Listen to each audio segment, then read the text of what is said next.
Hello and welcome to this episode of the Ranting Atheist podcast. So today I'd like to continue from where we stopped in the part 1 of the Blasphemy Express series. I want to play the second part of 3 parts. I've divided them into 3. So what you'll be listening to is the second part, it's an hour plus. So people sharing their stories of how they deconverted briefly and how it has been like living in Nigeria as an atheist. So please subscribe Apple, Spotify, Google, or wherever you get your podcast. Join the Free Thinkers Hangout on Clubhouse. We do our best to create rooms to have relevant discussion and get rid of that loneliness of being an atheist in an extremely religious country called Nigeria. And now, let's go and listen to the recording of the second part of the Blasphemy Express.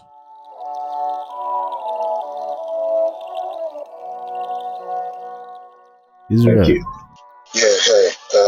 I just wanted to get something like, should I just dive in and give my own background? Because Tunji asked the question. I'm not sure if any one of us is supposed to answer something. What was the question again? Sorry. You can answer that and just give us a background. The whole questions of atheism that Christianity answers, or that one? Yes. That stuff. Okay. Oh, yeah, answer that. Oh, yeah. I can't remember the exact question again, but you know what? Let me just skip that and just give my own background. Okay. But all right. Where do I start from? Okay. Just give your brief how you became an atheist, then share your experience. What has your experience been like as an atheist in Nigeria? Are you living in Nigeria? Yeah, I am. So just give us that. Well, my deconversion process to atheism it's not really something spectacular. I just grew up out of it. I think that's the best way to explain it. Best analogy I can use is like when you're a child and you believe in Santa Claus, and then after a while you just grow up and you realize that this whole thing is nonsense. That's how it was for me. There was no active searching. I just woke up one day. I was like, wait a minute. If you believe in a God, what advantages are you getting exactly? Life will still happen to you. You'll still lose your friends. You'll still fall sick. Bad stuff will still happen to you. And if you didn't believe in a God, there's really no difference between the life of a Christian and someone who isn't a Christian, because both bad things will happen to you. Both good things will also happen to both of them. So I was like, yeah, this thing does not really make sense. So I just, when I came, because this happened during NYC when this realization hit me. So I just came back, and then not long after I told my parents that, yeah, I don't believe in this thing anymore. And I can't be following them to church anymore.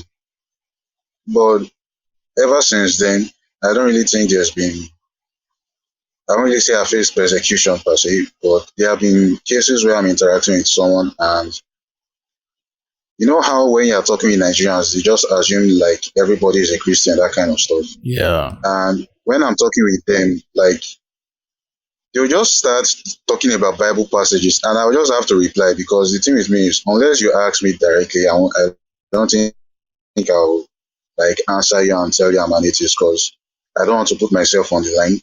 But there have been so many times it came close to that point where they want to ask, because it's they are suspecting, is this guy an atheist? Is he like a Christian and stuff? But so far so good. I think the major issue I've had is, because I used to follow my parents to church, it's been difficult for them in church, because it's not like people will start asking, okay, so why is your son not coming to church? It's not like they can tell them, my son stopped coming because he doesn't believe in God anymore, because they will receive some backlash from the church members and stuff.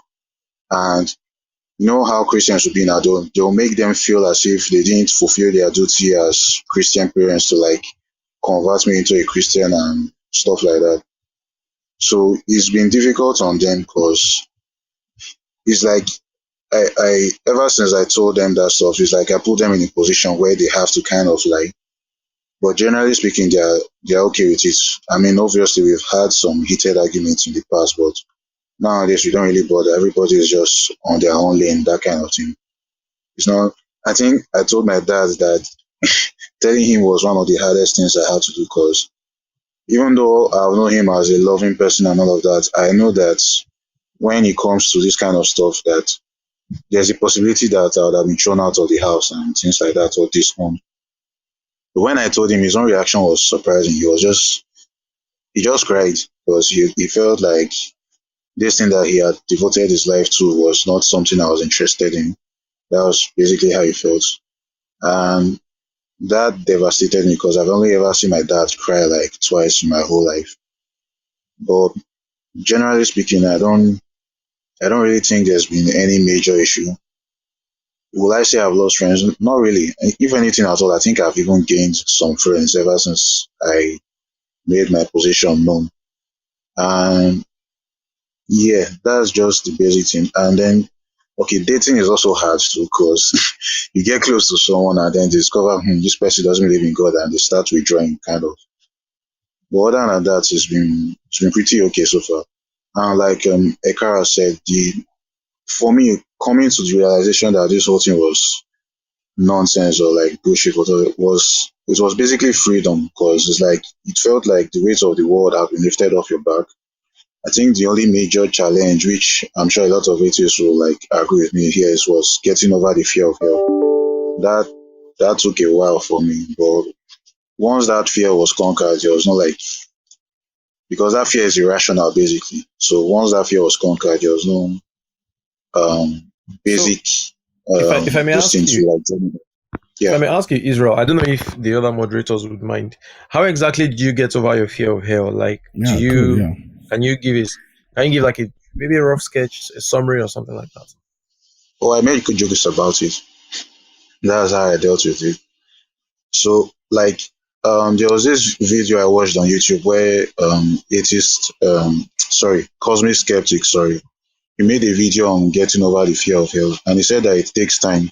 Like, he just has to, like, he knows his fear is irrational, so he knows that the rational thing to do is not be afraid of this thing that doesn't exist, basically.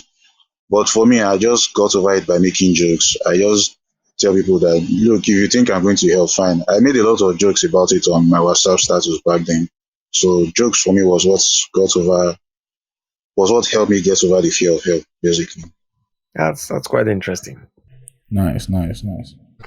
So okay. So Chukuma. You can just go. Okay, so Chukuma is next. Yeah, Chukuma is next. Then Tosin, then Rain, then Toby. Yeah, everyone. Good evening. Good evening. Are you there? Are you there, Chukuma? Glow don't collect your voice. Oh. Goddamn. Okay, Chukuma, no vessel. Are you there? Huh? He'll join us shortly. Okay. Maybe Tosin should just go when he's back. So Tosin, you can go. Chukuma, try and rejoin. How far? You guys hear me? Tosin. Hello, can you guys hear me? I can hear you. Yeah, we can hear you. Okay, thank you. I'm not gonna lie, man. It's kind of like an emotional topic for me. I was just scrolling through the hallway and I just saw the chat room and I was like, dang, this is crazy. But my story is kind of similar to like what's his name? He was here before and he just left.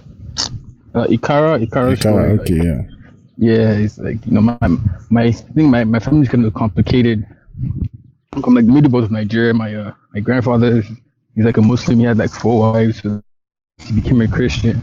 That one was my grandfather kind of tolerated that because at least they're still worshiping some kind of God.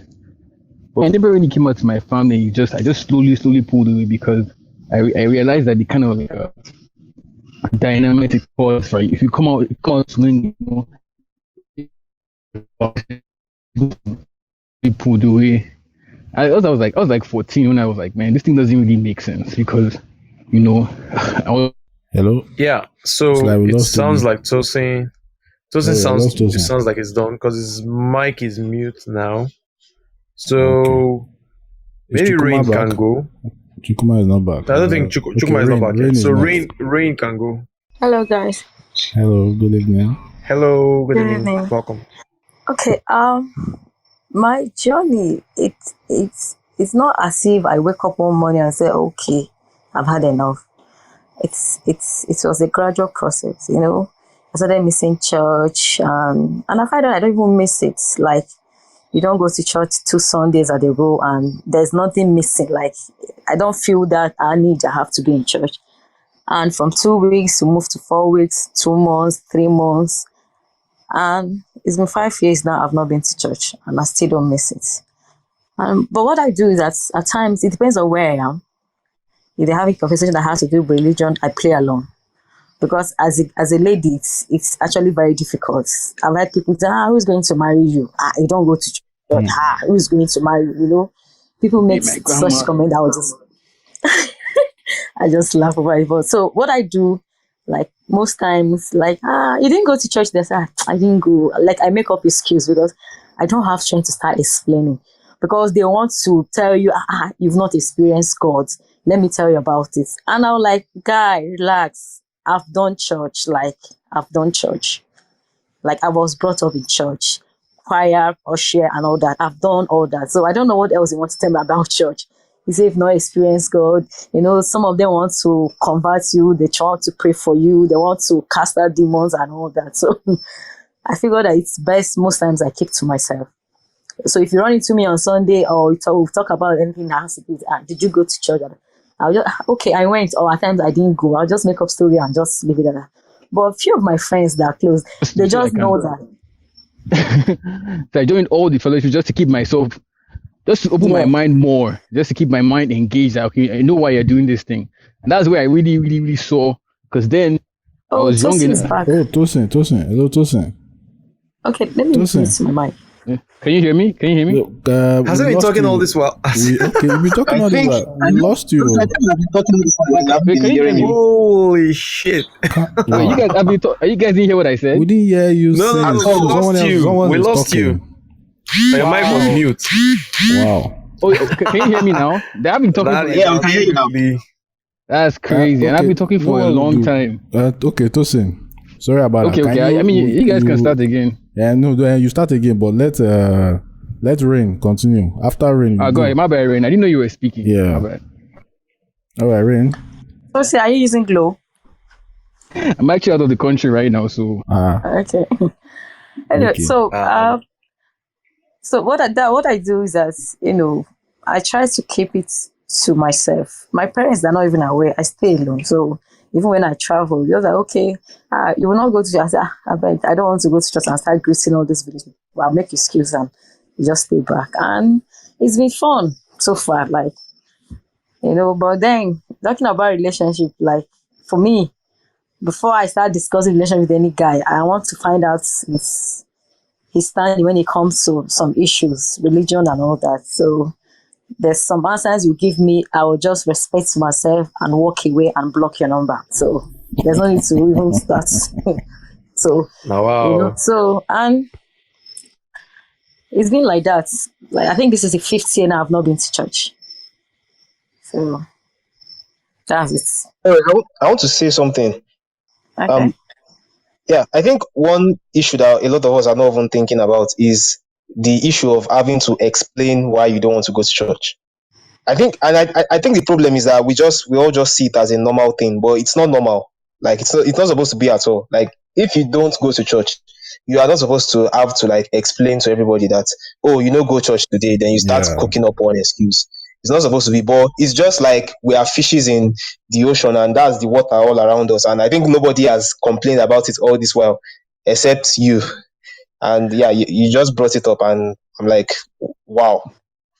Yeah, why I make up excuses when someone asks me, did you go to church or you're not in church today? You know, I just make up excuse because I had issue. I have some, you know, cases where I was like, I don't go to church. The person will just change, like the whole attitude and everything. Was like, okay, what just happened? I've heard someone say, you're really a nice person. What exactly is making you not go to church? The person cannot figure that they can actually be a good person without going to church. Like, he was like, that is confused. He wants to find out what went wrong.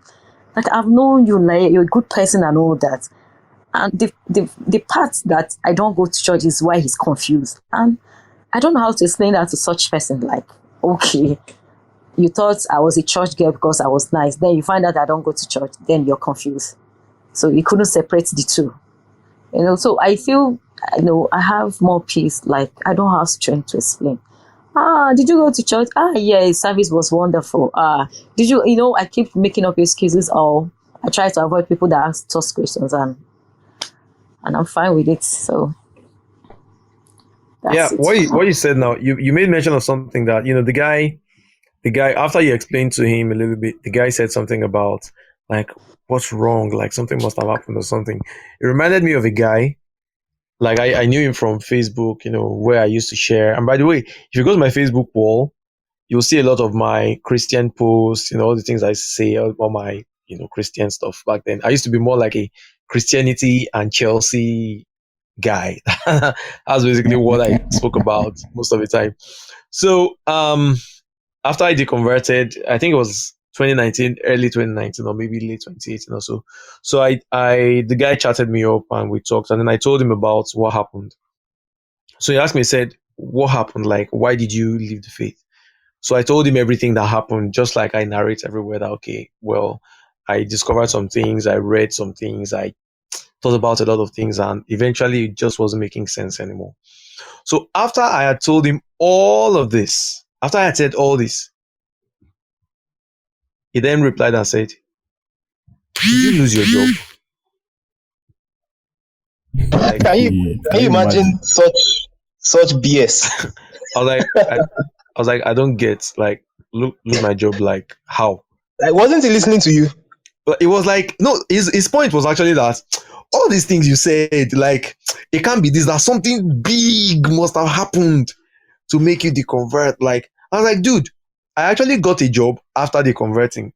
Like, it's not, it was so funny the way he said it. Like, I didn't expect that question at all. It just came out of the blue. It was like, did you lose your job?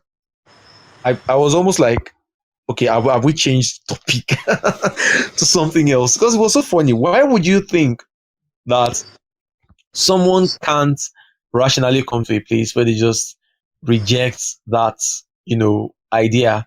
That you think that something must be wrong, something serious in that sense must have happened for them to say, okay, you know what, I'm fed up of this, I'm not going to get engaged in it anymore. It was actually quite funny to me at the time.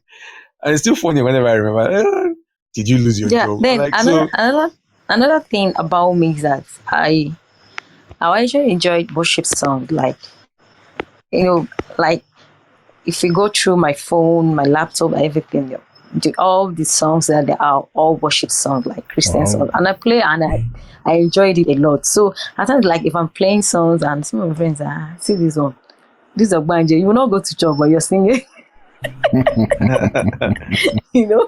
And I don't know how to explain this. Like, okay, that I'm singing along and I'm enjoying these songs does not really mean that maybe some of the lyrics means anything to me. Like, I just enjoy the music and that's what it is. So yeah, I had that type of experience recently. There was this I listened to Hillsong United a lot. So there was this Hillsong video that I put on my WhatsApp status. I just liked the lyrics so much, and somebody just came at me like, you don't believe, what's this that you're posting? You don't believe in Jesus and you're posting the song of Jesus. And I'm like, good music is good music, whether it is Jesus or or whatever. So yeah, I get that I get that experience as well. Okay, I think Tosin should round up now. Yeah, I'm sorry, I want to say something. Can we just, like, if we are talking about experiences, can we just make it very brief so that at least most of us can. Yeah. All right, that's true. So Tosin, say you don't use like double. Yeah. I don't know if you guys just try to be brief. Hear anything I said. I don't even know. We didn't hear you. I can't even remember what you The last thing I heard you say, Tosin, was that you talked about how your dad had 4 wives or something like that. Oh, exactly. My grandfather was Muslim, so he had 4 wives, and my dad became a Christian after he left his house. So my family is very religious, irrespective of the fact that they're different religions. But they all go to mosque, they go to the church every single day. Like, they're either participating in church, funding projects, so they're very, very involved. But me, when I was 14, 15, I just couldn't really take the pretentiousness of church anymore, honestly.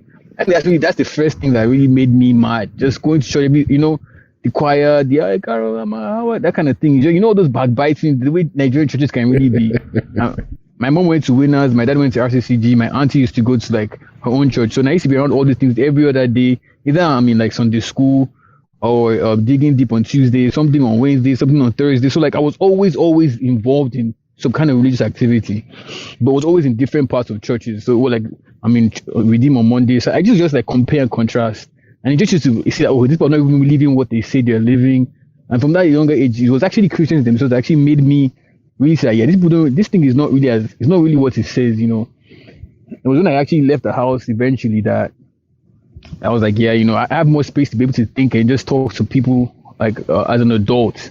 And that's where I became, it just like, slowly, I started to piece myself away, be using that as an excuse. I was just, I'm going to school, I wasn't around.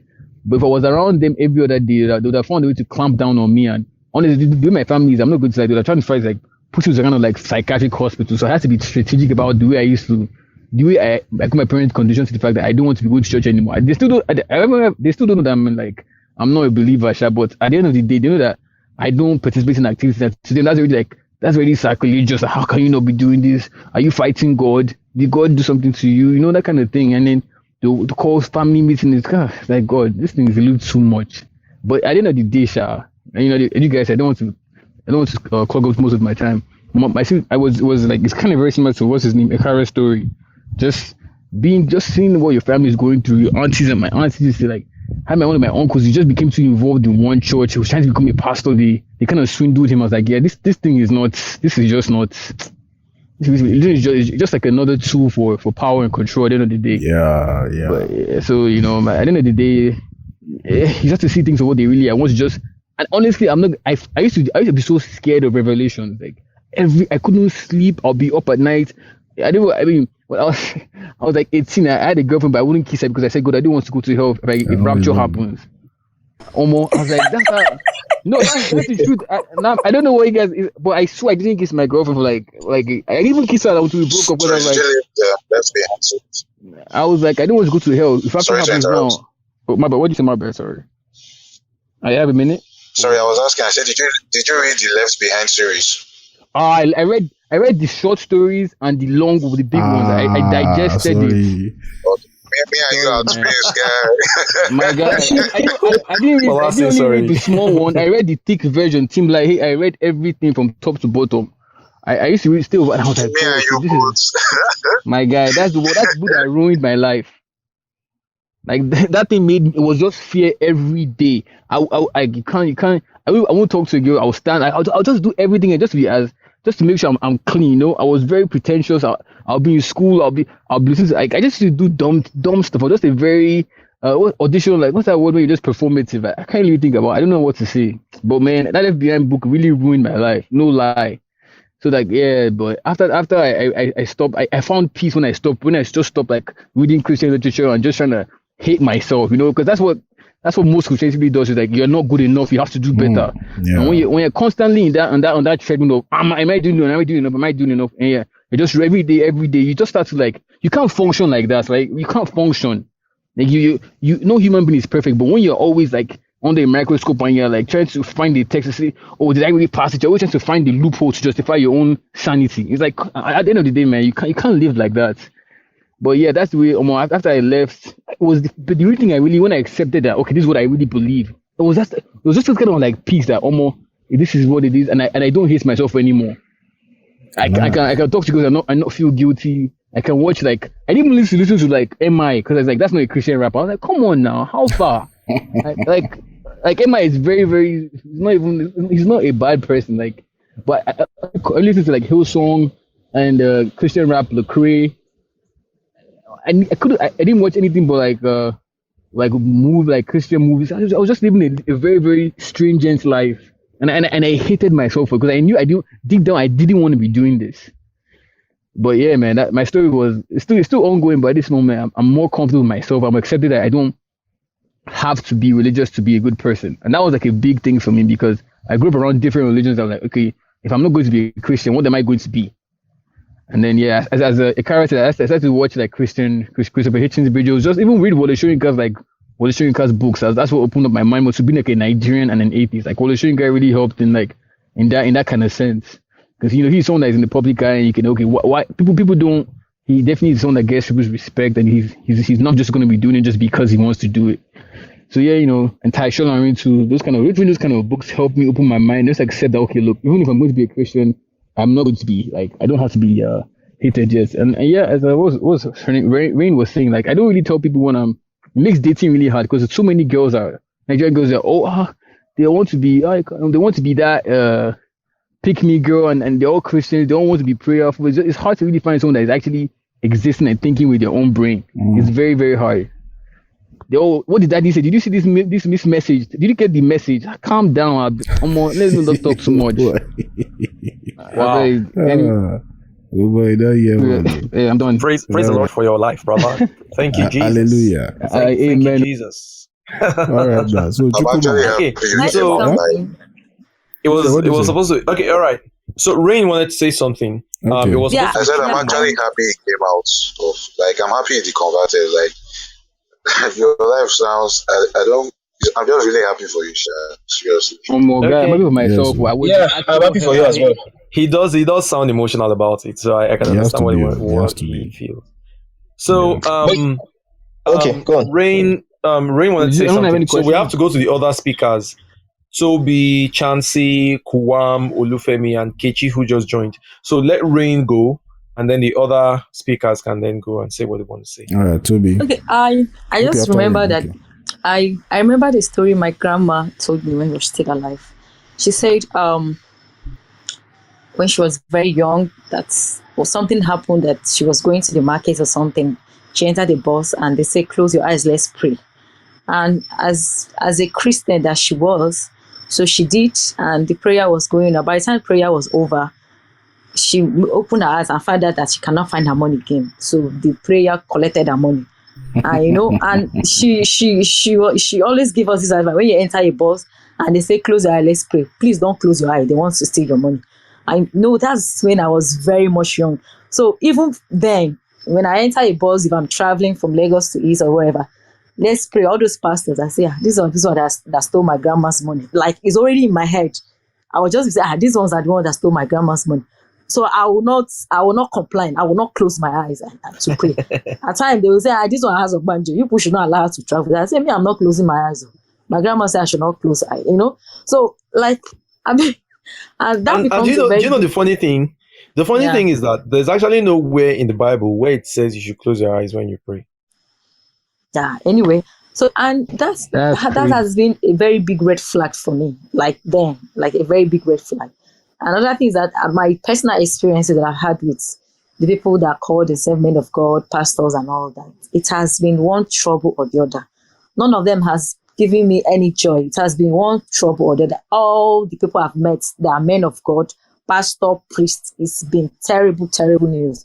So now if I meet someone, you want to speak in tongues, that's a red flag for me. I'm running away from you. I'm not even waiting. Yeah, speaking in tongues is the biggest red flag. But Rain, you are not supposed to put your faith on men of God. You are supposed to put your trust in Jesus. It's Jesus you are supposed to look up to. Where am I supposed to see Jesus? Yeah, they always say that. I hate that line so much. Don't listen to man, listen to the word. I beg. Yeah, exactly. All right. So Rain, thanks for that. So Toby should go now, so that we don't spend a lot of time. So Toby, just the floor is all yours for the next 2-3 minutes or so. Are you there? He's out. Okay. So Chansey, you're next then. I think it should be Chansey. Chansey before Kwam. Okay, all right. Yeah, I think Chansey came in first. Okay. Can you hear me? Yeah. Yeah, we can. Hi, good evening. Good evening. These stories are so amusing. They're so interesting. Toby, go wait to. Chansey, continue. Okay. I'm sorry, let me mute my mic. Oh, sorry, Toby. So after Chansey, Toby will go. Oh, okay. All right. So actually, my father was an atheist. My father was what? Well, now they see all these atheist parents now. That's the best, That's a real man. Oh boy. Okay, so my father was an atheist, and I think my grandfather was an atheist as well. Yeah. So, Wow. But my mother was a Christian, and I think before I'm not sure I can't really tell, but my grandfather wasn't really into church. He was pretty intellectual. He never really went to church, but if he was going to church at all, he was Anglican. And so the family from my dad's side were Anglicans. We're supposed to be Anglicans. But I think my dad broke out at some point, I think in his teens, and stopped believing in God, and then that was it.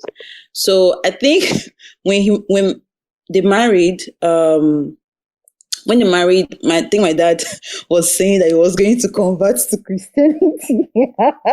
Sorry, the funny. Your dad, a sharp guy.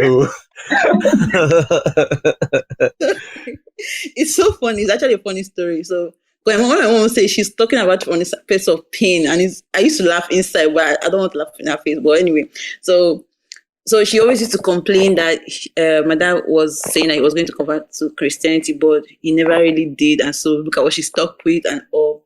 But the thing was that because my dad was an atheist and my mom was a Christian, I think it gave me the opportunity to be able to, view the two sides of being religious and, being irreligious. And frankly, I definitely fell into the irreligious aspect because personally, I could not really I couldn't really reconcile what my mom's practices taught with how she behaved and how people that call themselves Christians behaved. And so, whenever my dad was talking, and doing the funniest thing, my dad has read the Bible back to back way more than my mom could ever have done. And even knew the Bible more than my mom could, and could tell us different stories in the Bible more than my mom ever did. And even then too, my mom jumped a lot of churches and we followed her because of course we always follow our mom. But I hated going to church even as a child. I didn't like going to church. I think I was born in Heathen at last. So I didn't like going to church, and but I don't know when. I think it was even down to secondary school as well. I think that's where the indoctrination for me began, because when I was in secondary school, I went to a boarding school and I was very far from my parents and I was left with my guardian. My guardian was a Christian, a Catholic at that. And so I always had to follow her to church. And so from then, from constantly being in those kind of communities, it started entering my head small. But I still didn't like going to church still. I still didn't like going to church, and a lot of times I played trance to anything I had to do with any church activities. And I was naturally aversive to pastors or priests or in fact, anything that was just church related, Christian related, I was just aversive to it. But I think I dabbled into Christianity a little bit longer when I became during service, because we stayed at Redeemed Christian Church Family House after camp, and so I stayed there for because because I always felt that Christians were too uptight and weren't exactly fun. But the guys, too stiff, So the guys I met at the family house were pretty liberal, and I was surprised. So wow, okay, these are very fun people. In fact, I will never forget. So the day we got to the family house, there were some rules that they had already stipulated. I was just like, man, I can't stay here. Like, I said, what's the problem? We've never landed, and we're already seeing always wear skirts, always do this, always do that, cover your head. What's all that? Did I leave prison to another prison kind of thing? So, but one particular one that stopped me was they saying that I should not play worldly music. And then I remember that day I was in my room. Meanwhile, somebody was actually blasting Chris Brown song. You know how Chris Brown songs are pretty explicit from one of the rooms. I was just like, wait. Are we not in the same family house again? And the person was not just playing, the person was singing along and walking on the hallway. So I had to come out to check, like, who's this person as this bold? And I found out it's one of the people that were already staying there. And apparently this is somebody that used to break all the rules.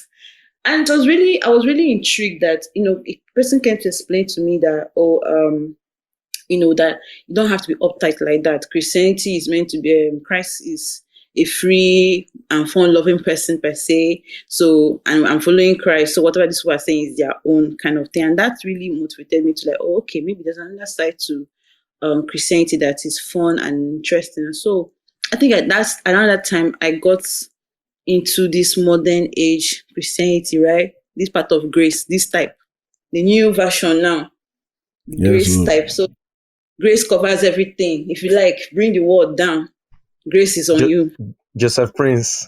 Yeah, exactly. Joseph Prince. In fact, that was the first person. Oh, that guy is. That guy. It was Joseph Prince. I listened to Joseph. That guy is a motivational speaker. I was literally in love with him. So it was just. Yeah, it was a money grabber too, actually. Yeah. But I think the worst is that guy that used to come Benny Hinn. That's the guy that used to make me mad. Benny Hinn is better now. Kenneth Copeland, don't go. And this guy. I don't like Benny Hinn. That Hagin, yeah. Is it Kenneth Hagin? John Hagin. Yeah, Kenneth Hagin. God. No, not Hagin. The other one. There's Kenneth Hagin. Kenneth Hagin, yeah. It's him too. That guy too was also there. Him and Joseph Prince, I was consuming their work so much. And, yeah. So this went on to like after service. I also joined the New Age Church. They were into preaching grace, preaching miracles, Christ's power, healing, and all those things. But even at that, I think because I grew up with an atheist dad, I still wasn't used to the general church environment. Even when I was now in the modern Christianity, this thing, I still had issues mixing up with people that were really, really into church stuff. Like I didn't like being an usher. I still don't like sitting in front. I sit very close to the door. So when they say we are over, I'm out. So all those things. I didn't still like being in the chorus. I just like mixing into the group very much. So yeah, and anyway, so by then I think when I actually finally left Christianity was this COVID-19 time.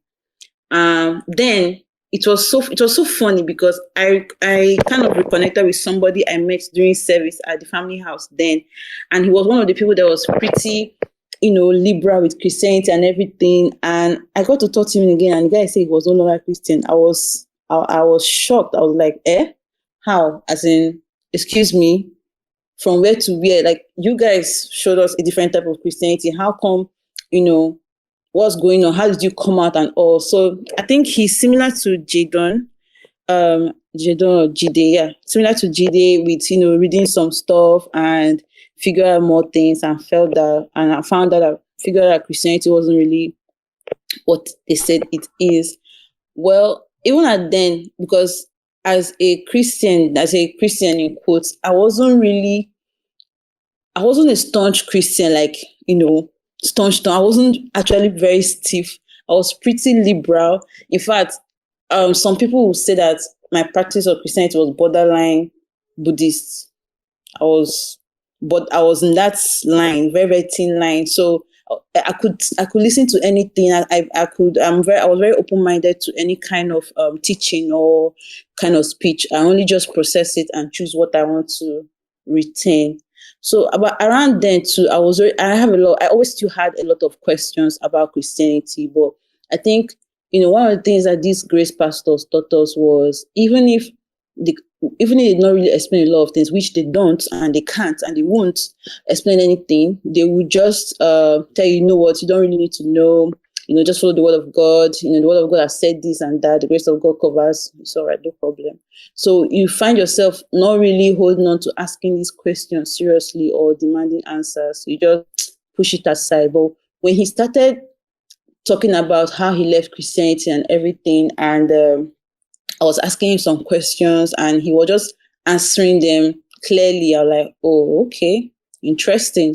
So I think it was February, March, when the COVID hit very well, especially in Italy and Spain. So my church then, I had already stopped going to church, or before then, I had already reduced my going to church time. So I think Pastor was saying then that we should pray we should be putting us in 40 days prayer for the COVID thing. So day one, I was praying seriously. Day two, prayer point have changed to, okay, pray for more people to be healed. I said, okay. I joined, I pray for more people to be healed, and more people were dying. In fact, that's when this thing, I think the deaths now crossed 1,000, and it crossed 1,000 in Spain or Italy, and it crossed 3,000 in China. I said, this prayer is not working. No, this prayer is not working. So the third day, they now changed the prayer point to, okay, pray for us to find the cure. Say, why are we praying for us to find the cure? I don't understand. Don't we have the power of God? Can't you just? I swear, I literally pray for the vaccine to work. Punish these people. I wish God will say can punish these pastors. They need to be punished. There's a pray for the vaccine to work. Pray for God to give scientists knowledge so that they can be able to come up with a vaccine. That's really cool for you. Yeah, you know Oyakilome actually said that too. And the same Oyakilome that said we are praying for the scientists to have vaccine. The following week, he started saying vaccine is 666 5G. That's my bubble. He changed his mind so quickly. That might get problem. So I think by praying for us to find the vaccine, I just paused mid-prayer. I was like, wait, if the power of God is as powerful as they say it is, why don't they just enter the isolation centers and clear out everybody there? And that was it. I quit. That's how I left Christianity. Congratulations. Thank you. Praise the Lord. Mm-hmm. Hallelujah. So now you're an atheist. How has it been like? Sorry, I thought we were supposed to be blaspheming in this place. We'll get there eventually. So Chancey, how has it been like now since you have been out again, finally?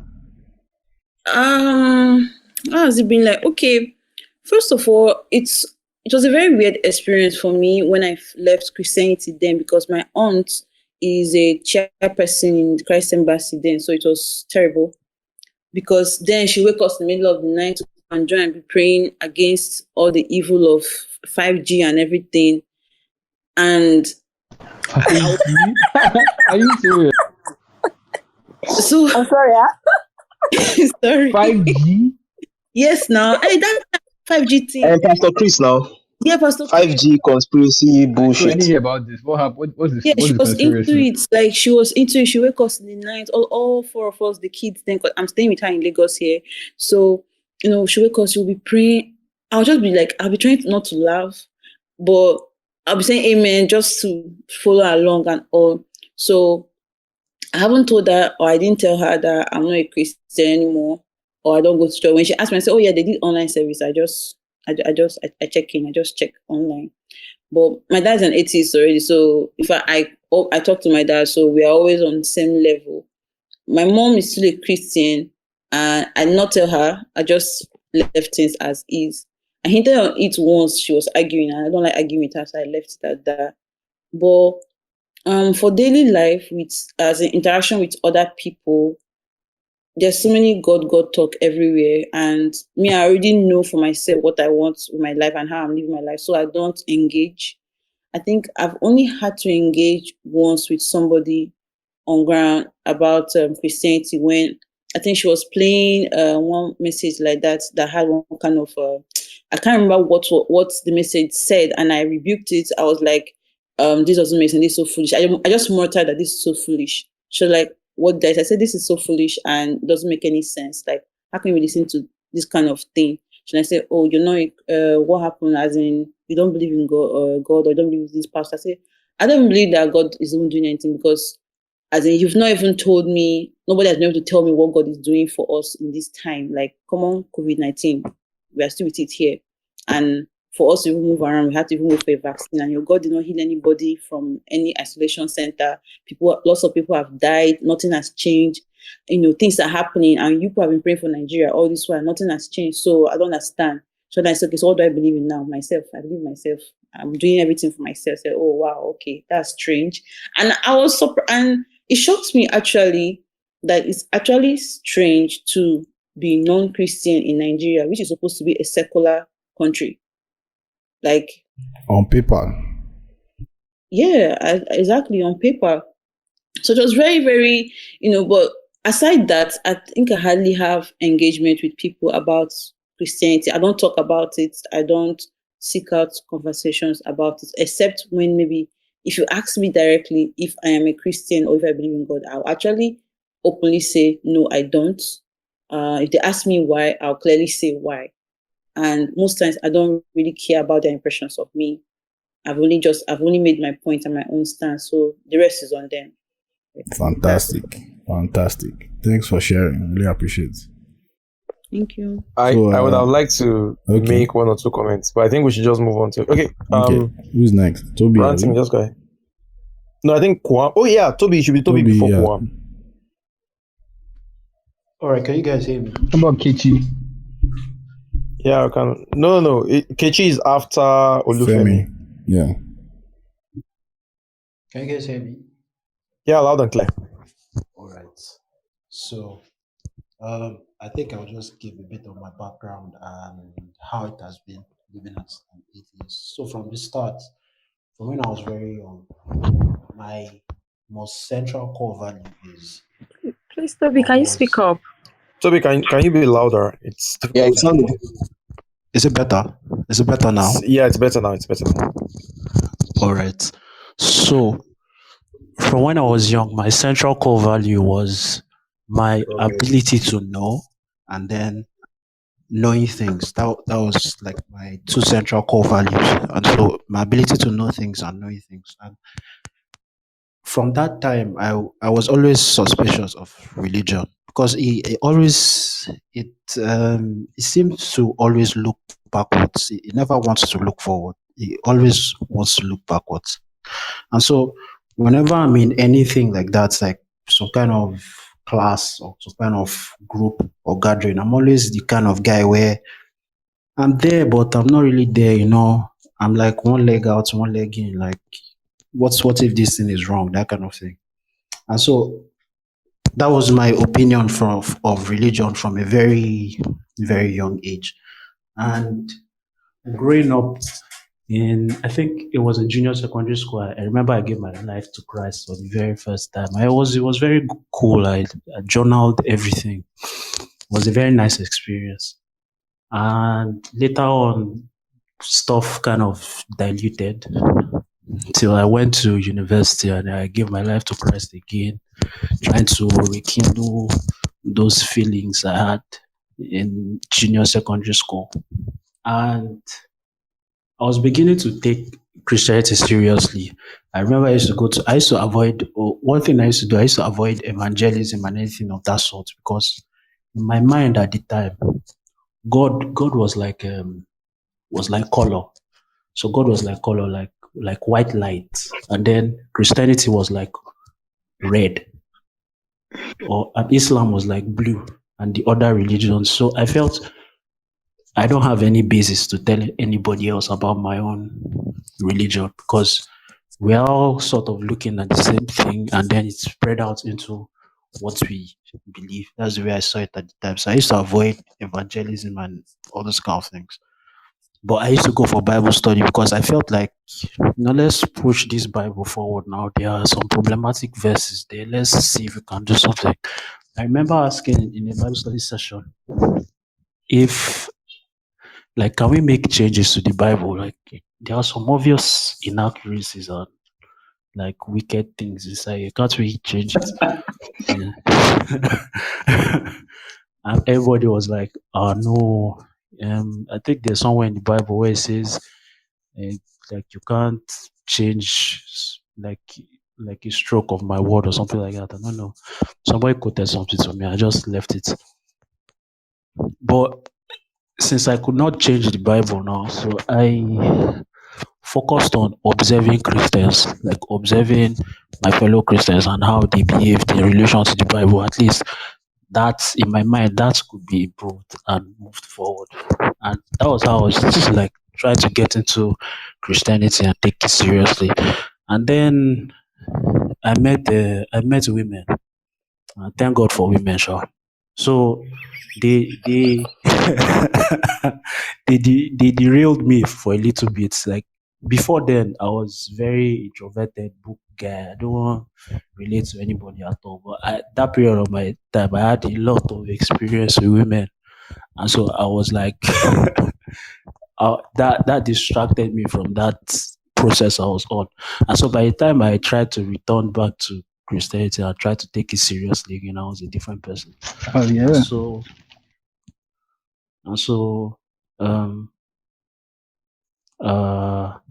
So when I was looking at it again, my problem was with Jesus. Jesus was like my arch nemesis because that guy, to me, he was just like the guy just came to just scatter everything. Because they will ask the guy straight question, okay, Jesus, how far this thing? He will just say one platitude or say one parable that makes no sense or can be interpreted in millions of ways. I'm like, this guy, what are you talking about? Just answer the question now, guy. So that was my The primary constructional gripe. stage. Yes, that was my primary gripe. And then at this point, I was more like a Calvinist. Without the predetermination part, I already accepted. I'll see. God is just God. He's not a bad guy. He's not a good guy. He's just God. Don't mess with him, or he will finish you. That's the end of story. So, but Jesus was trying to just make the whole thing confusing for me. So I just dumped Jesus first. So I was looking into, okay, what are the other understandings of God that are out there, and let me see which one like makes sense out of all of them, and which one is really like which one of the religions are open to maybe changing in the future. Because I was still of the opinion that, okay, what is most important to do is for me to know and for me to keep knowing more things. And so I looked into Jainism, Hinduism, Buddhism, so many Eastern. I really like the Eastern religions. At some point, I was very interested in Gnosticism, and so after all of that, and none of them really satisfied, I now decided to ask the God question. Like, okay, why God? Like, why God? And upon seeing that actually there's nothing there, that was the moment I became an atheist. So that was like 3 years ago. And this was before viewing any atheist content or anything like that. So living as an atheist, I believe I've only told 2 people. I was seeing someone at the time when I was deconstructing, although I told her that, okay, I'm a questioning Christian. I'm not a Christian. Because she was very devout. So I told her I was a questioning Christian. And by the time I realized I was no longer a Christian, I was like, okay, look, guy, I'm not doing again. No. And that was it was the cause of a lot of turbulence. Anyway, she later left for those reasons and some other reasons, because she at some point she was going through some stuff and she felt it was spiritual and it wasn't the kind of thing she could talk to me about.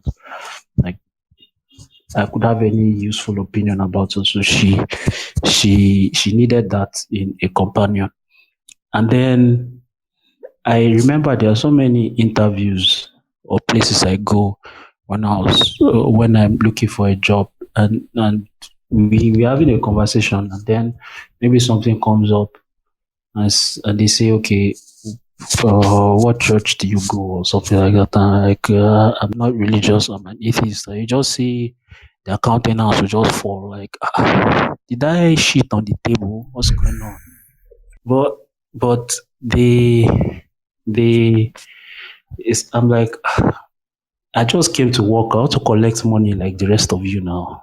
I mean, God doesn't really have to factor in. So that's what I experienced in that kind of circle. And then the other person I told was a very long-term friend of mine. I told him, okay, we had a lot of conversation around that, and knowing the kind of person I was, he knew that if he wasn't bringing any reasons, we weren't going to find like common ground, and so we don't talk about it very much.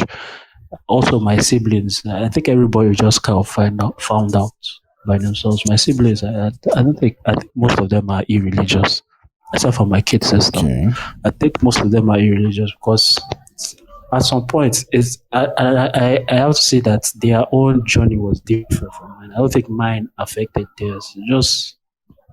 They just thought about it like, okay, the behavior of people that call themselves Christians is this. It's not consistent. It's not even good to begin with. You can't emulate. You can do better without referring to the book. So why refer at all?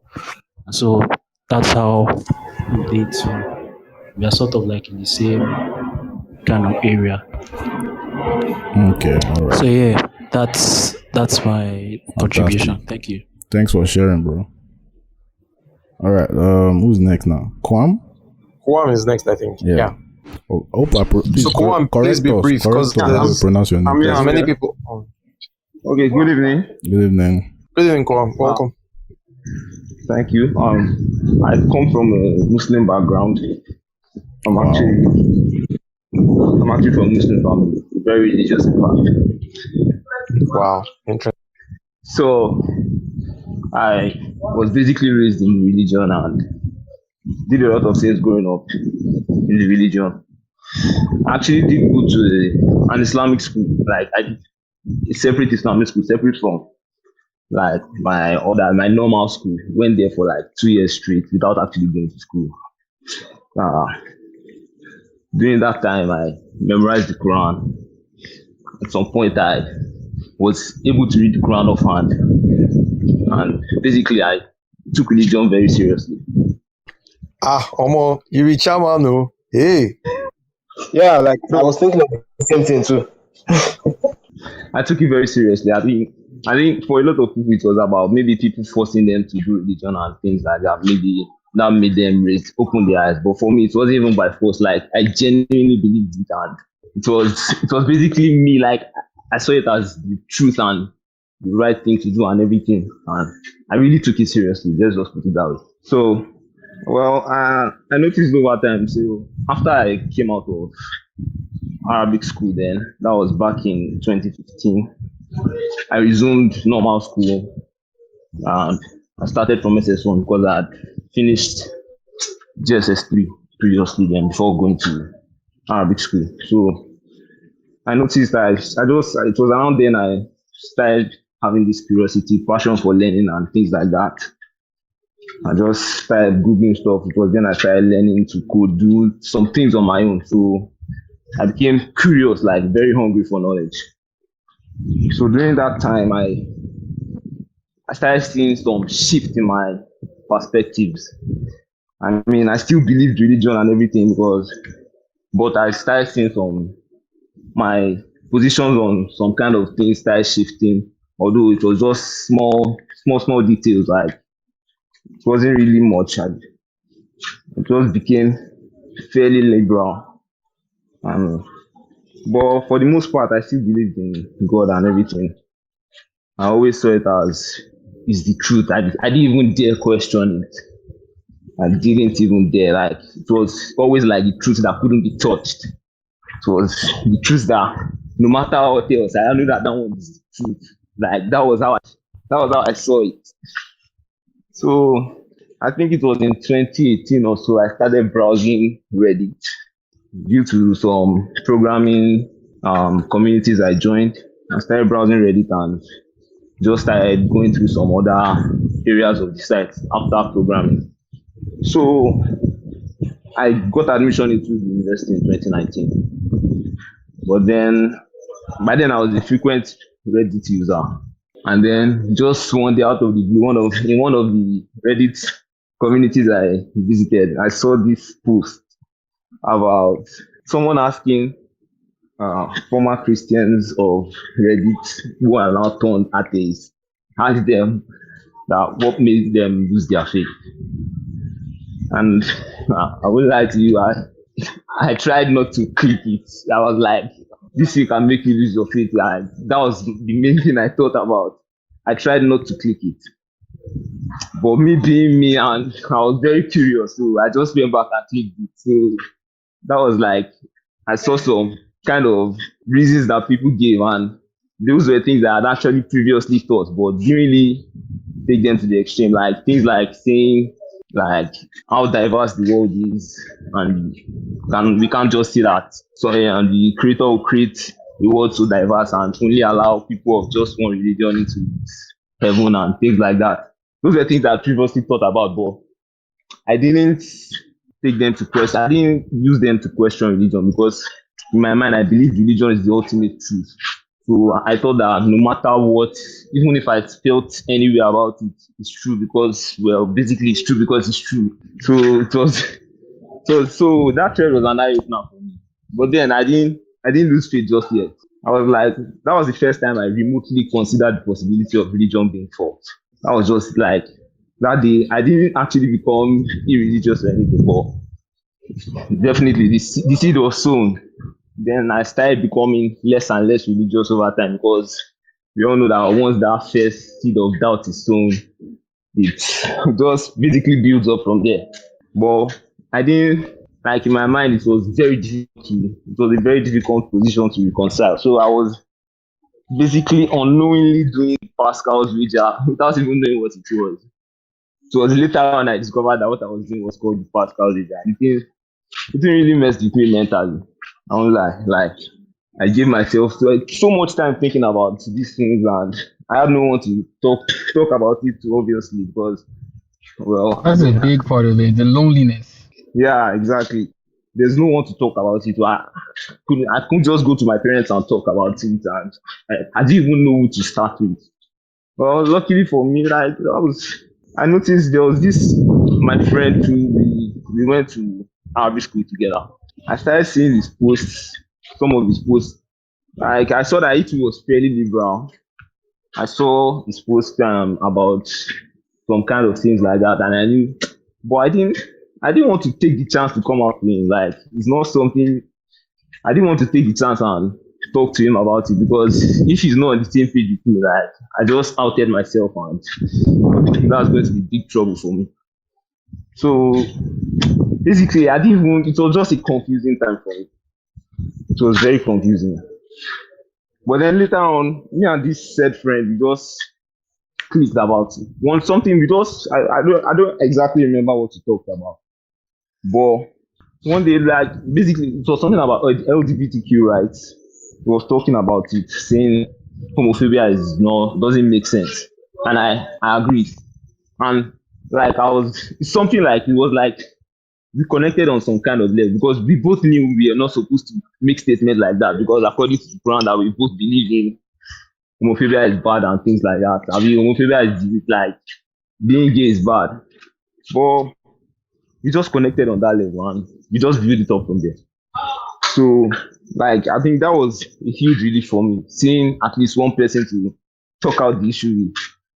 But even then, I was still a very religious person. Like, I still used to pray, despite having doubts and everything. I prayed my 5 daily prayers and stuff like that, despite having the doubts, because I just believed if I do it, and just like me betting on it, like, if I do it and it turns out to be true, I don't lose anything. And whereas if it's not true and I did do it, I would lose. So that was basically what I was doing. Well, we entered 2020, and we all know how that year went. I mean, that was an eye opener for me. I saw the crazy shit that religion pushed people to do. Like, I saw that, like, that shit was just crazy. Because then I started really, really, really questioning religion, and I just started looking for more on the topic. Me and said friends, we just started talking more about this. We talked a lot about it, and that's when I realized, this religion thing is not for me.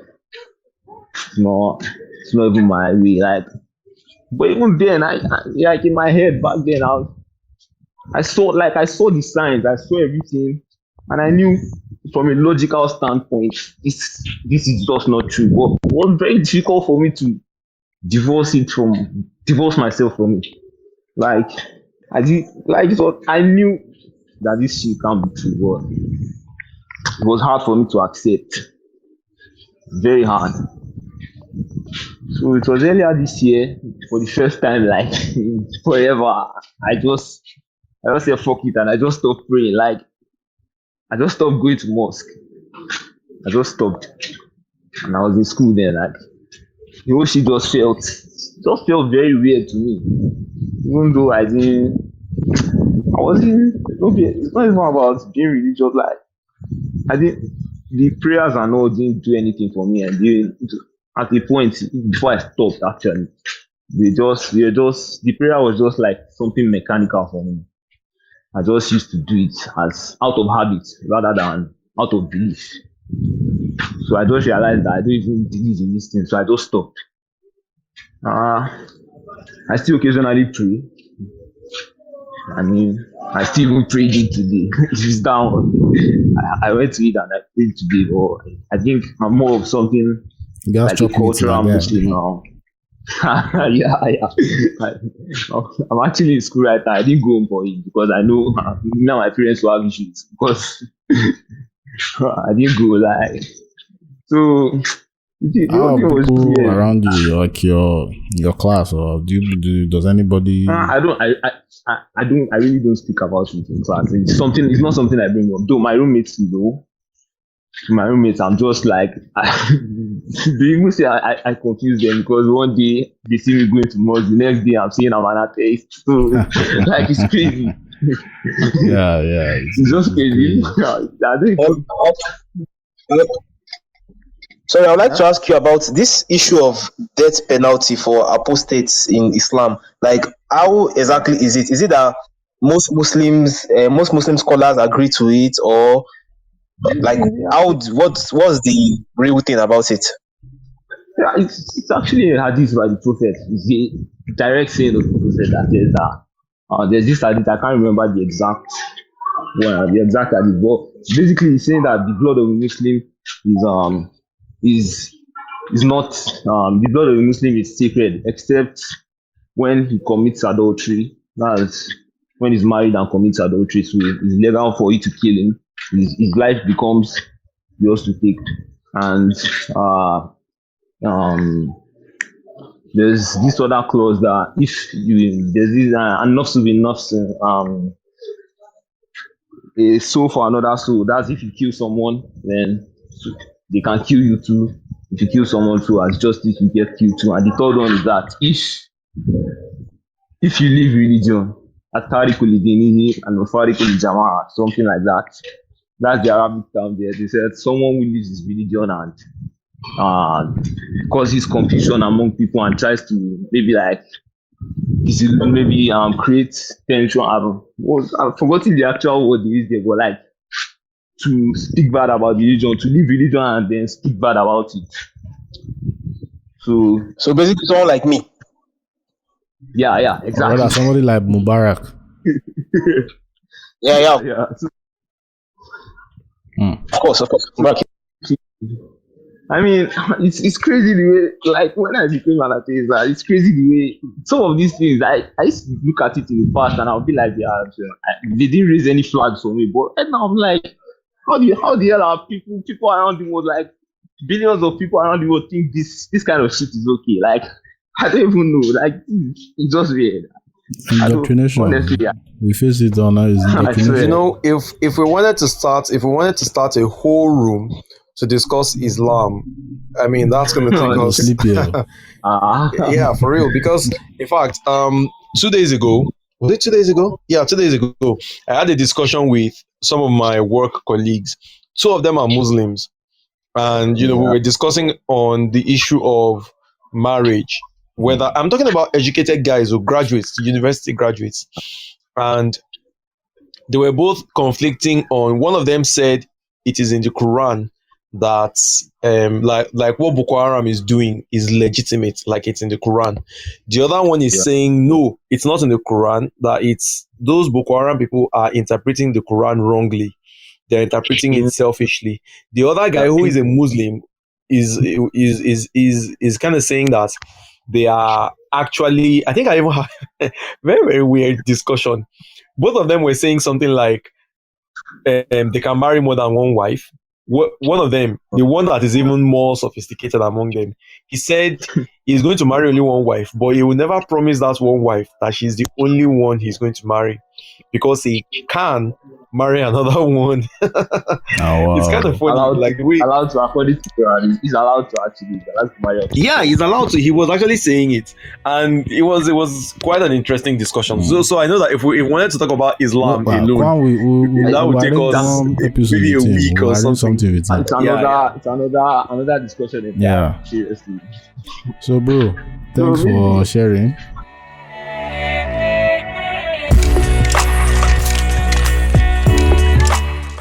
So, I hope you enjoyed this episode. I hope you could relate to some of the stories that were shared. If you'd like to have a one-on-one to share your own story, please reach out via DM at Atheists Ranting on Instagram, on Twitter, on Clubhouse, Atheists Ranting. Then please subscribe Apple, Spotify, Google, you know as they go. Then don't forget the Free Thinkers Hangout on Clubhouse. Clubhouse is now on Android, so my Android people, don't do. Let's take advantage of this app. They have opened it up to us at last after a year plus or so. So let us make the best use of it to build a community of free thinkers in Nigeria and the diaspora. And with that, catch you on the next one. Have a lovely week.